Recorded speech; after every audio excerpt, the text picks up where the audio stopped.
CBS 6 News at 11 starts with a breaking news alert.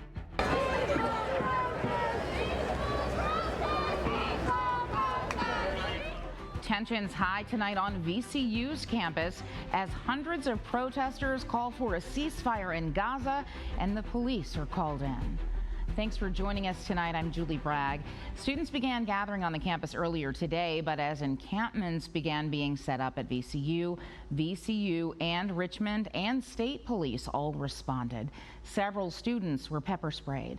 Our Tracy Sears joins us live from the VCU campus with what's going on right now. And Tracy, things have calmed down quite a bit. Yeah, Julie, considering what it was like just an hour ago, things have calmed down some, but it was quite a different scene earlier tonight around 9 o'clock. We know that some arrests have been made here on campus tonight. We also know that tear gas or some pepper spray was dispersed throughout the evening as crowds became unruly at times, but we're not aware of any major injuries at this hour. It was around 9 o'clock tonight that Virginia State Police, Richmond Police, and VCU Police began surrounding a pro-Palestinian encampment that was set up here on VCU's campus.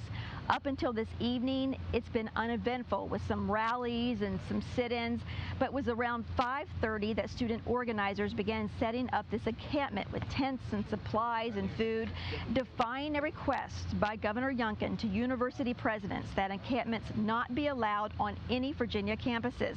The governor and VCU said that the First Amendment rights to free speech that were peaceful would be respected, but not intimidation or any sort of hate speech, and that encampments would immediately be dismantled.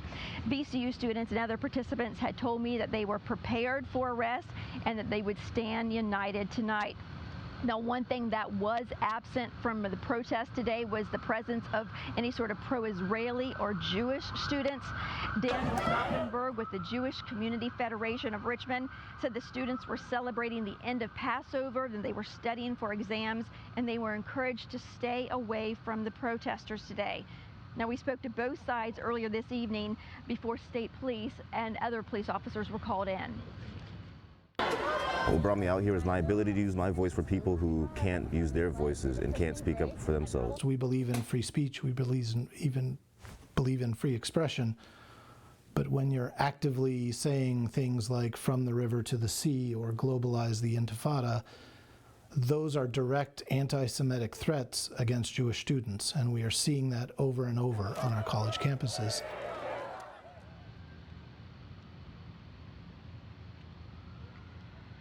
Now, again, a large police presence here on the campus of VCU tonight, where we are told that some arrests have been made, that some tear gas or pepper spray was dispersed on students as the crowds became unruly. But for the most part at this hour, there is a large police presence still, but the students and the organizers and the people that were participating in tonight's rally have started to walk away. We are told by many students that they were threatened that they would get arrested if they stuck around. So a lot of people were heeding that advice and they were heading home for the evening. Back to you, Julie. All right, Tracy, thank you so much. And VCU officials released a statement around 9:45 tonight that reads in part, final exams begin this week and VCU must provide students the opportunity to safely and successfully complete the semester. The gathering violated several university policies. VCU respectfully and repeatedly provided opportunities for those individuals involved, many of whom were not students, to collect their belongings and leave.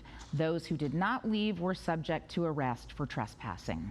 We will continue to follow this breaking story on the air and online at WTVR.com.